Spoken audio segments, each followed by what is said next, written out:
ईश्वर कृष्ण प्रणीत सांख्य कार्यक्रम का वाचस्पति मिश्र विरचित तत्व कौमुदी के साथ हम लोग विचार कर रहे हैं।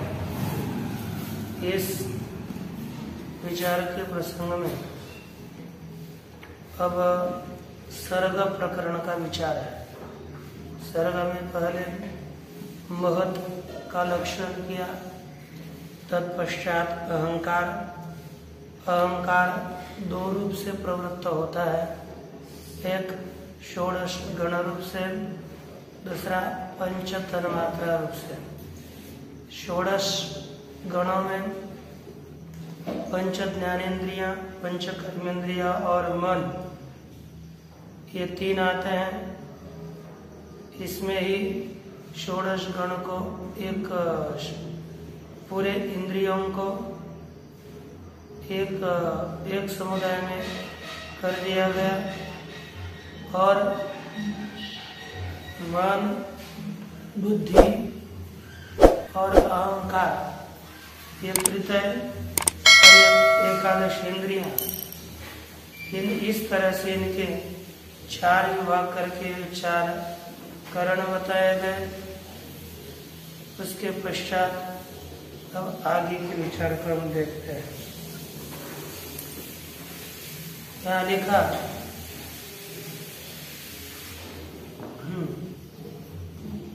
न केनचित् कार्यते करणम इत्युक्तम तत्र करणम विभजते।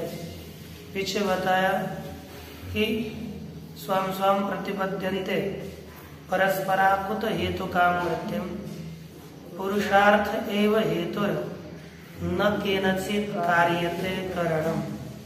ये पीछे बताया था कि ये जितनी भी इंद्र करण बताए गए वे करण परस्पर पारस्परिक संकेत कारणभूत अपनी जो वृत्ति है, अपने अपने वृत्तियों को ये करण प्राप्त होते हैं। इसमें हेतु बताया था पूर्व श्लोक में, इसमें केवल पुरुषार्थ ही हेतु है। केनचित् करणम न कार्यते, अर्थात किसी के द्वारा भी इंद्रियों को प्रवृत्त नहीं किया जाता, कर्ण को प्रवृत्त नहीं किया जाता। इसमें एक ही हेतु है, यानी पुरुषार्थ ही हेतु, ये बताया। अब न केनचित् कार्यते करणम यह बताया, तो ये करण कितने प्रकार के हैं, करण का विभाजन विभाग यहाँ पर बताया जा रहा है। इस प्रस्तुत 32वें कारिका में देख लीजिए। करणम त्रयोदशविधम तदाहरण धारण प्रकाशकरम कार्यञ्च तस्य दशधा आहार्यं धार्यं प्रकाशञ्च।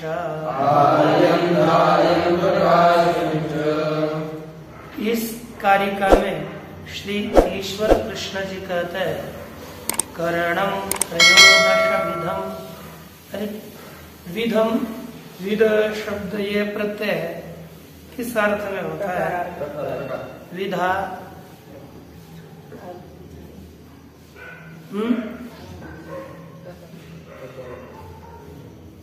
धा प्रत्यय किस में होता है?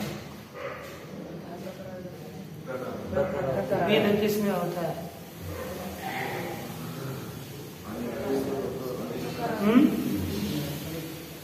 यदि हम धा जोड़ेंगे जैसे जैसा दश धा, इसका क्या अर्थ करेंगे? और दश विध,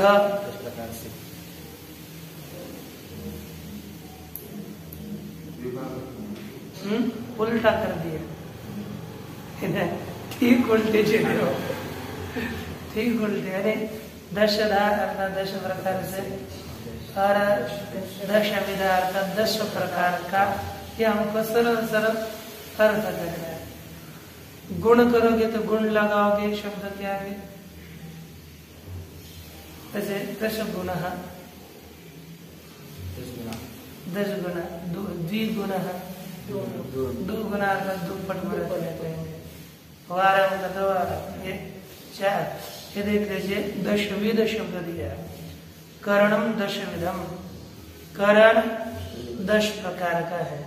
अरे ये करण साधन अब 13विधम लिखा, इनके कार्य 10विध है, करण 13 प्रकार का है। आपको 11 करण तो पता ही है, कौन कौन से? पंच ज्ञानेंद्रिय, पंच कर्मेंद्रिय, एक मन, ये 11 हो गए। उसमें महत और अहंकार को जोड़ो तो कितने होंगे? 13 प्रकार के क्या है? करण। और तद आहरण धारण प्रकाश करण, यह करण क्या कर लेता है? तो कहा वह करण आहरण, आहरण अर्थात ग्रहण करना, दूसरा धारण, धारण करना, और तीसरा है प्रकाश करम, उसको प्रकाशित करना। इस तरह से एक एक इंद्रियां, ये 10 यहाँ पर पूरी इंद्रियां ये क्या क्या करती है बताए? 13 प्रकार के करण है, वे आहरण ग्रहण करना, धारण करना और प्रकाश करना, ये इनका कार्य है। ये प्रकाश करने वाली है, धारण करने वाली है और ग्रहण करने वाली, ये 10 करण है। अब इन्हीं 10 करणों का कार्य आगे बता रहे। इस समुदाय इसका कार्य 10 प्रकार का है। वो किस तरह का है? ये कहते हैं 10धा आहार्यम, कार्यम च तस्य 10धा, एक आहार्य, दूसरा धार्य और प्रकाश्य। इस तरह से कार्य इनका बताया गया है।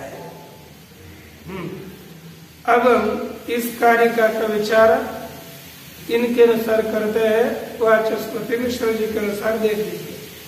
करणम त्रयोदश विधम इति, ये प्रतिज्ञा हो गई। यह करण 13 प्रकार के हैं। अब कौन कौन से हैं उसका स्पष्टीकरण स्वयं ग्रंथकार जी ने किया। इंद्रियाणि 11, इंद्रिया 11 है। पंच ज्ञानेन्द्रिया, पंच कर्मेंद्रिया, ठीक है, सबके उनके नाम लिखे। श्रोत्र त्वक चक्षुर रसन घ्राण वाक् पाणिपाद पायुपस्थ मनांसी इत्यर्थ, यानी ये 11 इंद्रियां हैं। 2 एक महत का एक दूसरा नाम है बुद्धि और अहंकार, तो कितने हो जाएंगे? 13 लिखा आगे। बुद्धि अहंकारश्चेति 13 प्रकारम करणम, बुद्धि और अहंकार इस तरह 13 प्रकार का करण है। आगे लिखा कारक विशेष करणम, करण क्या चीज है? कारक विशेष। कितने कारक है? 6। कर्ता कर्म करणैश्च संप्रदानम तथैव च अपादानाधिकरणे इत्याहु कारकाणि षट्। कितने कारक है? 6 कारकों में से एक कारक ऐसा है जिसका नाम करण है। कितने क्रमांक का कारक है? तीसरे क्रमांक का। तो कारक विशेष ही करण है, अर्थात करण कारक। यहाँ पर करण कारक लिया का करण शब्द से। न च व्यापारावेशम विना कारकत्वम इति व्यापारावेशम आह। यह कहते हैं कोई भी कारक तभी बनता है यदि व्यापार का जिसमें आवेश हो। व्यापार शब्द का अर्थ दिया क्रिया और आवेश का अर्थ है आश्रय। क्रिया का आश्रय ही कारक होता है। जो क्रिया का आश्रय न हो वह कारक नहीं होता। हाँ, वह व्यापार का आश्रय किस संबंध से बनता है यह वार्ता अलग है। कर्ता में व्यापार अलग संबंध से रहेगा, कर्म में व्यापार अलग संबंध से रहेगा, सब में व्यापार अलग अलग संबंध से रहेगा। लेकिन जितने भी कारक है वे सब क्रिया के आश्रय बनते हैं। साधारणतः कारक का हम लक्षण करते हैं, कौन सा? क्रिया जनकत्वम कारकत्वम, है कि नहीं? क्रिया का जो जनक हो वही कारक है। कारक के जनकत्व संबंध से सभी क्रिया कारकों में विद्यमान रहती है। इसीलिए क्रियाश्रयत्वम क्रियाजनकत्वम व कारकस्य लक्षणम, यह कारक का लक्षण है। किसी न किसी का क्रिया जिसमें जिसमें रहे वह कारक होता है। तो ये 6 में क्रिया रहती है, 6 क्रिया के जनक होते इसलिए। लेकिन संबंध यह किसी भी क्रिया का जनक उत्पादक नहीं होता, इसलिए षष्ठी संबंध कारक नहीं है। आगे अब वही व्यापार इनमें कौन कौन सा रहता है, इन कारकरणों में उसका प्रतिपादन किया।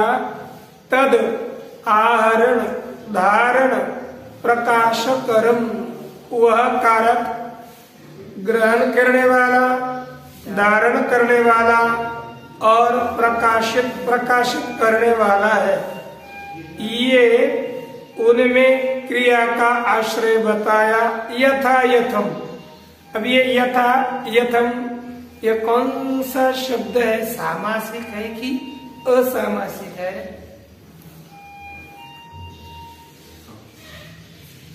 सामासिक है। सामासिक है। अच्छा, अब ये कौन सा समास है?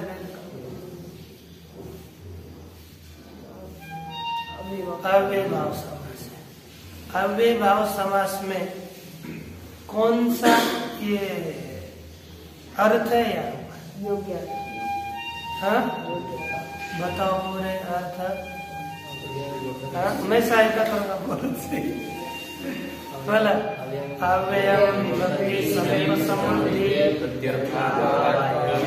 संप्रति शब्द प्रादुर्भाव पश्चात् यथा पूरी योग पद्य संपत्ति है। यथार्थ यथा अर्थ, यथा के कितने अर्थ है? 4। बोले योग्यता विवक्षा पदार्थानुवृत्ति सादृश्यानि, ये 4 अर्थ है। यहाँ पर यथा है, यथा एक यथा का अर्थ है योग्य, और दूसरा जैसे वैसे। यथा का अर्थ एक का अनतिक्रम्य, एक यथा का अर्थ है अनतिक्रम्य और एक यथा का अर्थ है योग्य। तो यहाँ पर अनतिक्रम्य अर्थ में समास हुआ। तो यथा योग्यम अर्थात योग्यता, यथा योग्य का अर्थ है योग्यता अनतिकृत्य इति यथा योग्यम, जिसकी जैसा जिसमें जो जो अर्थ योग्य होगा उस तरह से आप योजना करते रहिए, अर्थ होंगे। अर्थात यहाँ पर 5 ज्ञानेंद्रिय है, वो आवरण वाली है कि प्रकाशन करने वाली है, ये आप जान लो, है कि नहीं? दूसरे है धारण करने वाली कौन सी है, ये आप जान लो। अब ये क्रम से हम आगे देख लेते हैं। यहाँ कहते हैं तत्र कर्मेंद्रियाणि वागादीनि आहरन्ति, यहाँ पर कर्मेंद्रिया जो आप तो कौन कौन से बोलिए? वाक, पाणी, पाद, पायु और उपस्थ, ये जो पंच कर्मेंद्रिया है वो विषयों उनका स्वभाव है ग्रहण करना। इनका क्या स्वभाव है? ये ग्रहण करती है। ये लिखा वागादीनी आहरन्ति यथा स्वम उपाददते, यथा स्वम अथवा स्वम अनतिक्रम्य इति यथा स्वम, अर्थात अपनी अपनी जैसी वृत्ति है उसके अनुसार ही अपने अपने विषयों को ये पंच कर्मेंद्रिया ग्रहण करती है। और दूसरे आ गए कौन से? बुद्धि, अहंकार, मनांसी। अब यहाँ पे कौन से? स्व व्यापारेण व्याप्नुवन्ति इति यावत्, यह ग्रहण करते, इसका तात्पर्य क्या है? अपने व्यापार के अनुसार उन विषयों को ये इंद्रिया व्याप्त करती है। टीका में लिखा कि उच्चारणात्मक क्रिया के द्वारा शब्द अपने विषय को व्याप्त कर लेते हैं। वाग इंद्रिया अपने विषय शब्द को व्याप्त कर देती है। हस्तेंद्रिया ये क्या करते हैं? अपना अंजलि, हाथ पसारना इत्यादि रूपी क्रिया के द्वारा ग्रहण है ना, जो विषय है विषय को व्याप्त कर लेती है। पैर भ्रमणात्मक क्रिया को व्याप्त कर लेता है। पायु अपने विषय पुरुषोत्सर्ग को व्याप्त कर लेता है। इसी तरह प्रत्येक इंद्रिया अर्थात ये पंच कर्मेंद्रिया अपने अपने विषय को अपने क्रिया के द्वारा व्याप्त करती है। बचे आगे कितने? 5 गई, तो कितने बचे? 6। 5 गई और 6 बचे। करण, पूरे करण कितने बचे? 13 है। 8 बचे। अच्छा देख लीजिए फिर आगे। बुद्धि, अहंकार, मनांसी तु स्ववृत्त्या प्राणादि लक्षणया धारयन्ति।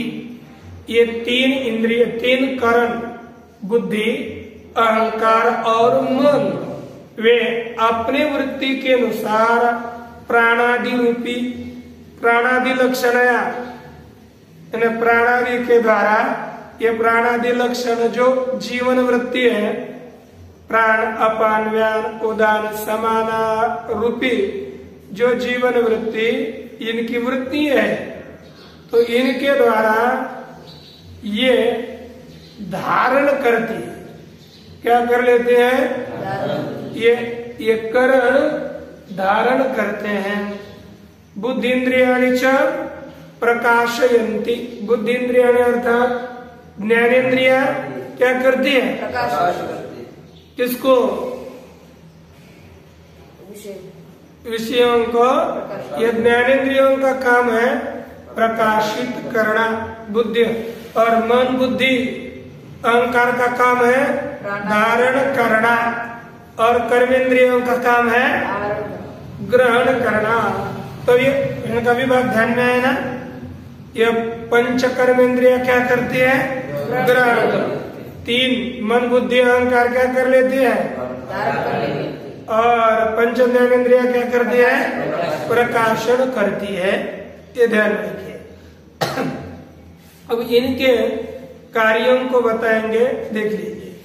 आहरण धारणादि क्रियाणाम सकर्मकतया किम कर्म अतिविधंच इति अत आह। यह कहते हैं ये आहरण एक क्रिया है, धारण एक क्रिया है, और प्रकाशन भी एक क्रिया है। ये तीनों भी क्रिया सकर्मक है। कौन कौन से अकर्मक धातु होते हैं पता है आपको? लज्जा, सत्ता, क्षय, भय, जीवित, मरणम, शयन, क्रीड़ा, रुचि, दीप्त्यर्थम धातु गणम तम अकर्मक। यह जो अभी श्लोक बताया, इस श्लोक में जितने भी धातु है वह अकर्मक है, उनमें ये नहीं आते। आहरण, धारण और प्रकाशन, ये धातु इसमें प्रकाशन करने वाले धातु उसमें नहीं आते, इसलिए ये सभी क्रिया कैसी है? सकर्मक है। कैसी है? सकर्मक। ये क्रिया सकर्मक होने से किम कर्म, प्रश्न हो गया, कर्म क्या है? गतिविधि च, कितने प्रकार का कर्म है? उसका उत्तर दिया कार्य तस्य दशधा, इन एक कर्णों का कार्य 10 प्रकार का है। देखा, कार्यम तस्य, तस्य अर्थात त्रयोदश विधस्य कर्णस्य, तस्य शब्द का अर्थ किया, व्याख्यान है तस्य के आगे ऐसे बरोबर चिन्ह डाल करते रहो, आपको पता चलेगा कि यह इस पद का यह व्याख्यान है। किसी भी शब्द के आगे व्याख्यान मूल प्रतीक के आगे थोड़ा चिन्ह देना। कार्यम तस्य अर्थात त्रयोदश विधस्य कर्णस्य दशधा, 13 प्रकार के कर्णों का कार्य 10 प्रकार का है। वो भी किस तरह का है कहते? आहार्यम, धार्यम, प्रकाशंच। आहार्य कार्य, धार्य कार्यम और प्रकाश्य कार्य है। आहार्य का अर्थ क्या है? आर्य अर्थात व्याप्यम, आर्य का अर्थ है व्याप्य अर्थात व्याप्त करना, है ना, व्याप्त करना, व्याप्तुम योग्यम, है ना, जैसे वचन इत्यादि, शब्द इत्यादि, ये व्याप्य है। कर्मेन्द्रियाणाम वचनादान विहरणोत्सर्गानंदा यथा यथम व्याप्य। कर्मेंद्रिय 5 है, उनकी प्रत्येक इंद्रियों का विषय अलग अलग है। प्रत्येक इंद्रिया अपने विषय को अलग अलग विषयों को व्याप्त करती है। तब जैसे क्रम से आपको समझना है, तो यहाँ पर इन्होंने पहला दिया वचन, ये किस इंद्रिय का व्याप्य है? वागेंद्रिय का। दान, आदान किसका? हस्तेंद्रिय का। विहरण किसका है? पादेंद्रिय, पैरों का। तत्पश्चात उत्सर्ग बुद्धेंद्रिय का व्याप्य है, और आनंद जननेन्द्रिय का, उपस्थेंद्रिय का व्याप्य है। क्रमशः यथा योग्य इसको समझना है। तेच यथा यथम दिव्या दिव्यतया दशधा इति आर्यम दशधा। वे इंद्रियां किस तरह की है? दिव्य और अदिव्य रूप से। कैसे है? दिव्य और अदिव्य रूप से। दिव्य दिव्य रूप से ये कैसे है? देखो, अभी ये विषय दिव्य विषय और अदिव्य विषय। दिव्य क्या कहेंगे हम? दिव्य भवा, दिव्य द्युलोक में होने वाले जो विषय, उनको क्या कहेंगे हम? दिव्य कहेंगे। और द्युलोक में अगर अपने लोक में होंगे तो उसको क्या कहेंगे? अदिव्य। तो ये आहार्य विषय कितने प्रकार? 5 तो हो गए लौकिक, उसके पुनः दिव्य 5 विषय और अदिव्य 5 विषय मिलकर कितने हो गए? समझ में नहीं आ रहा? आ रहा है ना? एवं धार्यम अपि अंतकरण त्रयस्य प्राणादि लक्षणया वृत्त्या शरीरम। इसलिए इसी तरह कहते हैं, यानी एक एक को 10-10 प्रकार का बताया है। जैसे आहार्य 10 प्रकार का है। अब देखो धार्य को बताने जा रहे हैं। धार्यम अपि, धार्य विषय भी 10 प्रकार का है। अंतकरण त्रयस्य, कौन सा अंतकरण त्रय? मद, अहंकार, मन। बुद्धि, अहंकार, मन। मद, अहंकार, मन, ये अंतकरण त्रय है। इनका प्राणादि लक्षणया वृत्त्या शरीरम धार्यम। प्राणादि रूपी वृत्ति से, प्राण अपान समान व्यान उदान, इस वृत्ति से शरीर क्या होता है? धार्य। शरीर क्या है? धार्य। इसका किसका धार्य है? अंतःकरण त्रय का। किसके द्वारा धारण करता है? प्राणादि वृत्ति से। किसको धारण करता है? कौन धारण करता है? अंतःकरण त्रय धारण करता है। किसे? शरीर को। किसके द्वारा? प्राणादि वृत्ति से। है ना? प्राणादि रूपी, प्राणादि लक्षण, लक्षण शब्द का अर्थ है रूप। प्राणादि रूप वृत्ति से, है ना? प्राणादि रूप वृत्ति से कौन किसे धारण करता है? अंतःकरण शरीर को धारण करता है। अंतःकरण त्रय शरीर को धारण करता है। उठो, खड़ा रहो, चलो सोने का स्थान थोड़ा ही। अब देखो, तच्च पार्थिवादि पांच भौतिकम। वो शरीर कैसा है बताओ? पृथ्वी इत्यादि पांच भूतों वाला है। कौन कौन से बताइए भूत? पृथ्वी, आप, तेज, वायु, आकाश। ये 5 भूतों से उत्पन्न हुआ है, इसलिए क्या कहते हैं इसे? पांच भौतिकम। पंचचतानि भूतानि इति पंचभूतानि, है ना? ऐसे ना? कौन सा समास है? द्विगु समास। द्विगु समास कब होता है बताओ?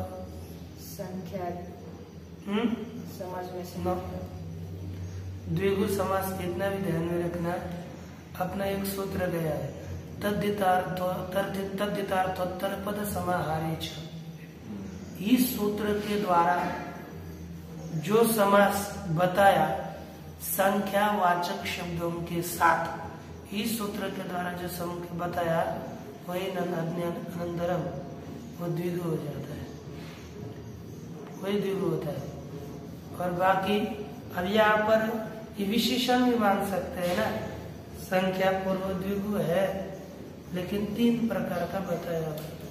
अब यहाँ पर पंचचतानि भूतानि, पंचभूतानि है, द्विगु अर्थ है। द्विगु समास कभी भी एक वचन में चलता है, उसमें ये ध्यान में भी रखना। ये यहाँ पर हम विशेषण विशेषण बहुलम इसके द्वारा भी कर सकते हैं।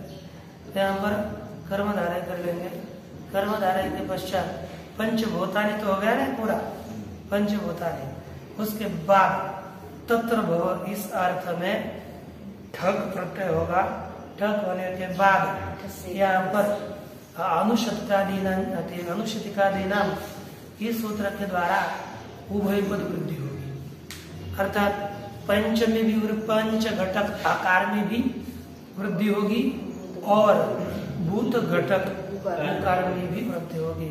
तब होगा पांच भौत, और से एक के द्वारा एक करके पांच भौतिक ये रूप बन जाता है।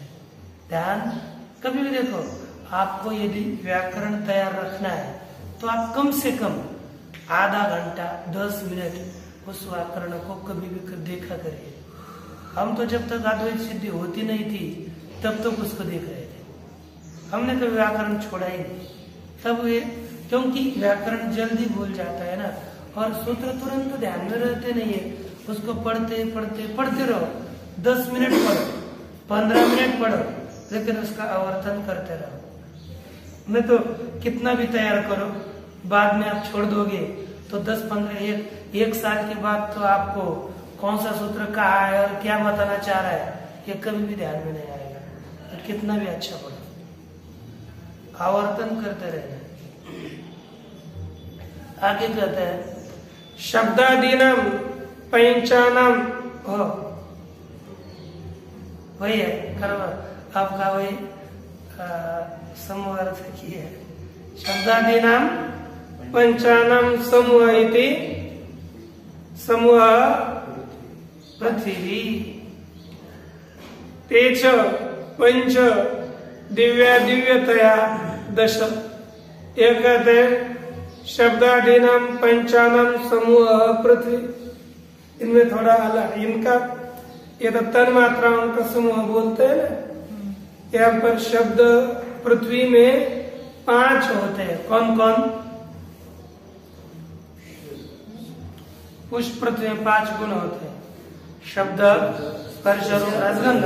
ये पूरे की पूरे पृथ्वी में 5 गुण होते हैं, इसलिए इनको शब्द आदि 5 का समूह पृथ्वी बताया सामान्य। क्योंकि ये तन मात्रा है, तन मात्रा का कार्य है ये पृथ्वी है, और पृथ्वी में ये 5 भी रहते हैं।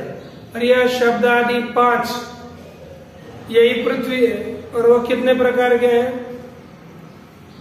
1-2 प्रकार के होंगे, पंच होंगे, और 2 पृथ्वी 2 प्रकार की, एक लौकिक और अलौकिक। कितने हो गए फिर ये विषय भी?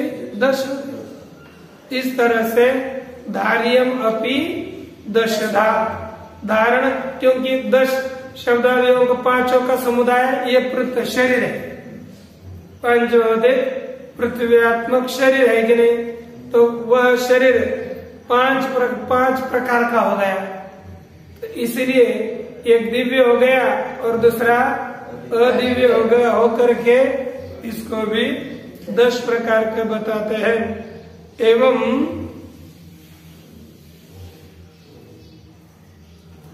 बुद्धि इंद्रियाणाम, बुद्धि इंद्रिया कौन कौन सी है? बुद्धि जैसे ग्रहण, ये जो ज्ञानेन्द्रिया है उन ज्ञानेन्द्रियों के भी विषय 5 कौन कौन से? यथा यथम व्याप्य, जैसे जैसे उनके अपने अपने सामर्थ्य के अनुसार अपने अपने विषयों को ये व्याप्त करते हैं। तेज यथा यथम दिव्या दिव्यतया, और वे भी दिव्य और अदिव्य भेद से 10 इति प्रकाशम अपि 10धा, इस तरह प्रकाश भी 10 प्रकार का बताया गया। त्रयोदश विध करणे अवांतर विभागम करोति। अब ग्रंथकार जो 13 कर्ण है उनके अवांतर भाग करने जा रहे हैं। देखिए मुख्य भाग तो बताए, अवांतर भाग बताते हैं। अंतकरणम त्रिविधम, दशधा बाह्यम त्रयस्य विषयाख्यम, सांप्रतकालम बाह्यम, त्रिकालमाभ्यंतरम करणम। ये कौन करण कब काम करता है ये बताया। अंतःकरणम त्रिविधम, अंतःकरण कितने प्रकार का है? 3 प्रकार का। कौन कौन सा? बुद्धिमान, समझ में आया? दशधा बाह्यम करणम, 10 प्रकार का बाह्य करण है। कौन कौन? पंच ज्ञानेन्द्रिय, त्रयस्य अव्ययम, त्रयस्य विषयाख्यम बाह्यम, त्रयस्य अर्थात 3 प्रकार के हैं।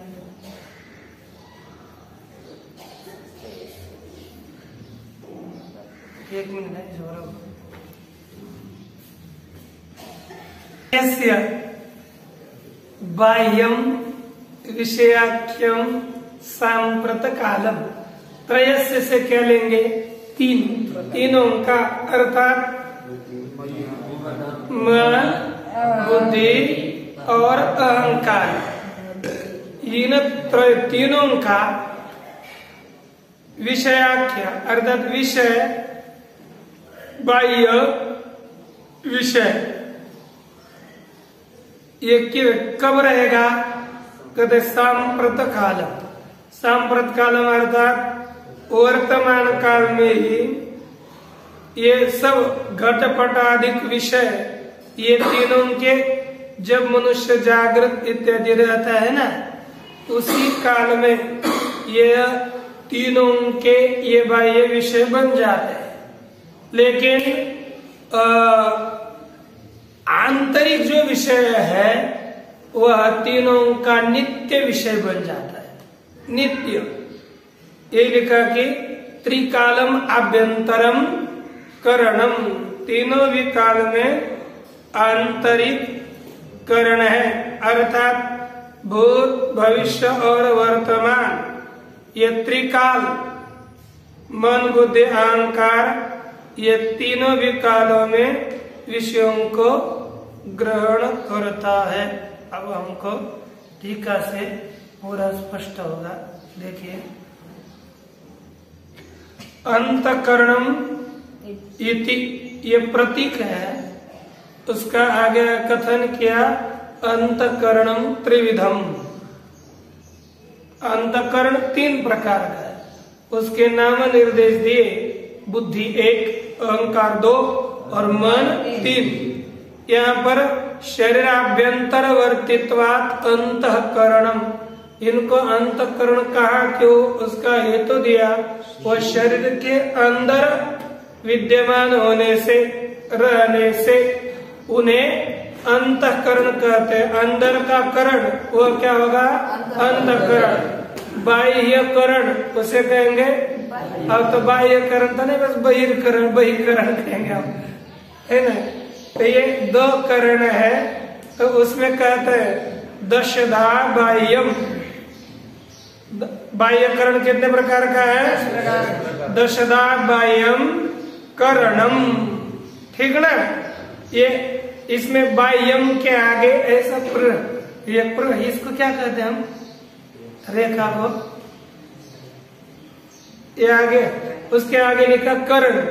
कर यहाँ पर करण शब्द का अन्वय ये बाह्य के साथ करण, आगे त्रयस्य के साथ नहीं है, तो वहां कौन दीजिए करण के आगे, तो ध्यान में आएगा दशधा बाह्यम करणम। तो क्या हुआ, 10 प्रकार से बाह्य करण है। आगे त्रयस्य यदि है, त्रयस्य का अर्थ लिखा अंतःकरणस्य, त्रयस्य अंतःकरणस्य, 3 अंतःकरण कौन कौन, बुद्धि अहंकार मन, बुद्धि अहंकार मन। ये जो अंतःकरण त्रय है उसका विषयाख्यम, विषयम आख्याति इति विषयाख्यम, जो विषय को बता देता है उसे कहते हैं विषयाख्यम। आगे देखिए, विषय संकल्पाभिमानाध्यवसायेषु कर्तव्येषु द्वारी भवति। देखो, विषय का किसमें यह अंतःकरण त्रय द्वारी होता, द्वार होता है, किस किस में यह अंतःकरण त्रय साधन होता है, कहते द्वार होता है क्या यहाँ, तो उसका कथन किया विषय संकल्प, विषय का संकल्प करना। ये संकल्प कौन करेगा, मन। अभिमान कौन करेगा, अहंकार। और अध्यवसाय निश्चय बुद्धि करेगी। और विषय का संकल्प या आप समझ कर लीजिए, संकल्पश्च अभिमानश्च अध्यवसायश्च ते संकल्प अभिमानाध्यवसाया, है ना। अब यहाँ पर विषयाणाम संकल्प अभिमानाध्यवसाया इति विषय संकल्प अभिमानाध्यवसाया तेषु। यहाँ पर द्वंद्वादौ श्रीयमाणं पदम प्रत्येकम अभिसंबध्यते इति न्यायेन, विषय का सबके साथ संबंध करना है। सोना ने आप लोग ऐसे क्यों बैठते हो, बोझा ढो नहीं सकते का मान का, ऐसा बैठ लेना। यहाँ पर क्या दिया कि विषय संकल्प, विषय अभिमान और विषय अध्यवसाय, ये ऐसे 3 शब्द निष्पन्न होते हैं। ये तीनों में भी यह अंतःकरण त्रयस्य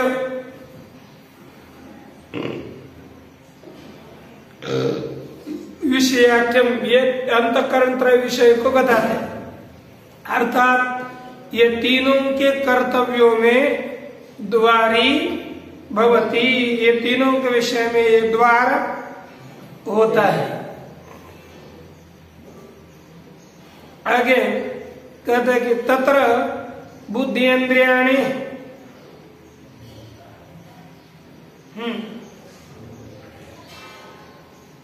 तत्र बुद्धिन्द्रियाणि आलोचनेन, ये तीनों के विषय में ये क्या बन जाए, ये तीन इंद्रियों के विषय क्या, तीन इंद्रियों को यदि ज्ञान करना है तो ये द्वार बन जाते हैं। तीन इंद्रिया क्या कर लेते हैं, बाह्य विषय को जानते हैं। तो यहाँ बड़ा इसलिए दशदा बाह्यम त्रयस्य विषयाख्यम, यहाँ तक आता है 10 प्रकार का जो बाह्य करण है वो तीनों का द्वार बन जाता है, तीनों करणों का द्वार होता है। अब ज्ञानेन्द्रिया कैसे द्वार बन जाती है, कर्मेंद्रिया कैसे द्वार बन जाती है, हमको ये देखना है। तो देखिए बुद्धिन्द्रियाणि आलोचनेन, बुद्धिन्द्रिया आलोचनात्मक व्यापार के द्वारा करण बन जाती है, द्वार बन जाता है। कर्मेंद्रियाणि तो यथास्व व्यापारेण, कर्मेंद्रिया भी द्वार बन जाती है, लेकिन अपने अपने पृथक व्यापार के द्वारा कर्मेंद्रिया द्वार बन जाते हैं। ज्ञानेन्द्रिया तो आलोचन के द्वारा ही द्वार बन जाते हैं। बाह्यांतरयोः कर्णयोर विशेषांतरम आह, यह कहते बाह्य और अंतर कर्णों में विशेष अंतर अर्थात विशेष भेद बताते हैं। वही कहते हैं अब बाह्य करण, ये बाह्य करण तो क्या बन जाते हैं, द्वार बन जाते हैं। क्या बन जाते हैं, द्वार। और अंतःकरण है वो तो वो भी जानते हैं, लेकिन बाह्य करण द्वार हो जाते हैं। अब ये इन दोनों में, ये दोनों भी करण है, तो इनमें भेद क्या है, तो दूसरा भेद बताने जा रहा है। कहते सांप्रत कालम बाह्य, जो बाह्य करण होता है वो सांप्रत काल में ही, वर्तमान काल में ही विषयों को ग्रहण कर लेते। जब आप जागृत में हो, है ना, उसी काल में ये बाह्य करण विषयों को जानते हैं। अब अपने आप सो जाओगे कि वहां आंख बंद करोगे तो भी आपको कुछ नहीं दिखेगा। तो बाह्य करण सांप्रत काल, वर्तमान काल में ही विषयों को ग्रहण कर लेता है, लेकिन अंतःकरण नित्य ग्रहण करता है। यह आगे लिखा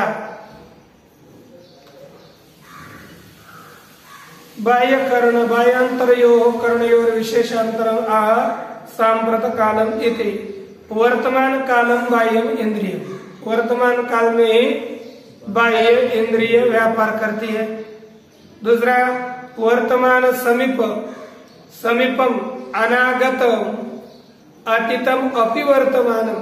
अब ये वर्तमान सामीप्य वर्तमान वद्वा, इस सूत्र से वर्तमान के नजदीक भूतकाल हो अथवा भविष्य काल हो, उसको भी हम क्या कहेंगे, लेकिन समीप हो, ज्यादा दूर न हो। अतः वागपि वर्तमान काल विषया भवति, इसलिए वाणी भी किसको विषय करती है, नहीं तो क्या होता है वाणी का, मैं एक शब्द बोला तो दूसरा शब्द गया पीछे।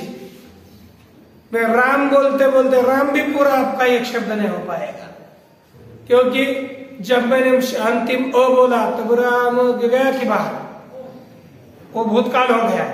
लेकिन उसको भी वर्तमान सभी वर्तमान वद्वा, इस न्याय से उसे वर्तमान ही समझना है ना।